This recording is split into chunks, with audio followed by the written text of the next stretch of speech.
কোথায় যাচ্ছিস? ভার্সিটিতে ভাইয়া। দুটো পর আমি দিচ্ছি। না ভাইয়া, সমস্যা নেই, আমি বাসের জন্য দাঁড়িয়ে আছি, বাস আসলে চলে যাব। শ্রমিকদের একটা স্ট্রাইক চলছে, সবকিছু বন্ধ, তোর বাস আসবে না, উঠে পড়।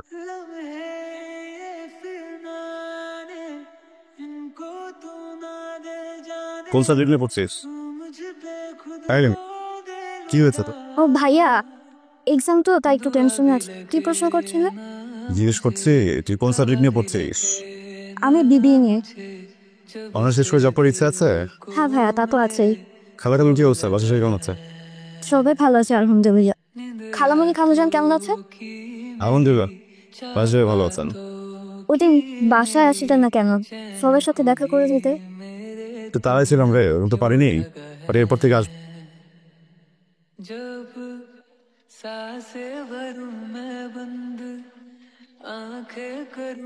কি ব্যাপার রে? কাল থেকে ফোন করছো না? তোমার তো বোঝা উচিত যে আমি তোমার সাথে কথাই বলতে চাচ্ছি না। সরি। আমাকে সরি? ওই লোকটাকে তুমি সরি বলো, আমাকে না। জানতাম এটাই বলবে। তোমার সাহেব, আমি আপনাকে সরি বলেছি। জি স্যার। আপনি ওকে স্যার কেন বলছেন? স্যার আসলে ওই দিন রাস্তা সিসিটিভি ফুটেজটা বের করে আমার খোঁজ করেন, জানতে পারেন যে আমি শিক্ষিত বেকার ছেলে। সেই জন্য হচ্ছে স্যার আমাকে চাকরিটা দেন, সেই সুবাদে উনি আমার স্যার। ধন্যবাদ ম্যাডাম, আপনার জন্য আমার চাকরিটা হয়েছে, আমার জীবনের সমস্যাটা সমাধান হয়েছে। আমি দোয়া করি আপনাদের যেহেতু বিয়েটা হয়। তোমার সাহেব আমার কাজিন, প্রেমিকা না। Sorry sir.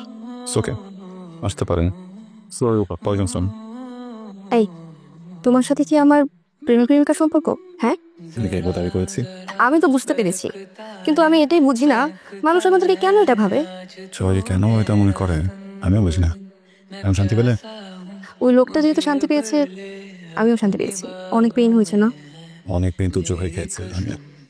তোর যদি তুমি ভাই ডাকছো? হ্যাঁ, এক বছর বলো না। হুম, সংশোধনের গন্ধ পাচ্ছি, এটা ভালো জিনিস। পেটের ভিতরে গুড় করছে। ডান্স করি এর সাথে? হ্যাঁ, আমার অনেক ক্ষুধা লেগেছে, চলো আমি লাঞ্চ করি নেই। तुझको मैं कर लूं हासिल लगी है यही धुन।